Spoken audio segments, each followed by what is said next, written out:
I'm Lindsey Vaala. I am a member of the Board of Governors of the DC Bar, and I'm a senior associate at Vincent & Elkins. I'm here today to talk with J. Newton Small, the author of Broad Influence, How Women Are Changing the Way America Works. So I want to give you an opportunity to sort of explain what the book is about, Broad Influence, what it's about, and in researching it, if there's anything surprising that you discovered. Sure. So Broad Influence grew out of a story that I wrote for Time magazine in October of 2013 during the government shutdown. And it was about the women of the Senate coming together during the government shutdown to restart the negotiations to reopen the government when none of the men would talk to each other.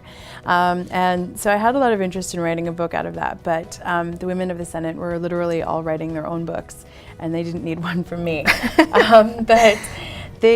To me, it was really interesting that it was the first time the Senate was 20% women. And having covered the Senate on and off for, at that point, 13 years, you felt the difference that the women made in that particular session. And they ended up actually producing 75% of the legislation that passed that session. So they had this enormous outsized influence. And so I thought it was, having written the story, I got more mail than any other story I'd ever written for Time, which is saying something because I've written two cover stories on Sarah Palin. So that was a lot of mail. Yeah, and this was more mail. Yeah, more mail. So I had so much mail, and it was a ton of women writing to me saying, we're experiencing something similar in our areas, in our professions, and we're getting to critical mass, at 20 or 30%. So I had like a woman in the Navy who wrote to me about how she was on a Navy ship and how the Navy mandated that there was at least 20% women on every ship, with a goal of 25% women on the ships, and how they started the integration with officers first, that men got used to taking orders from and respecting women. And then and how that tipping point of critical mass on Navy ships really made a difference, and it was something the Navy had studied over the last 30 years and come to this kind of solution.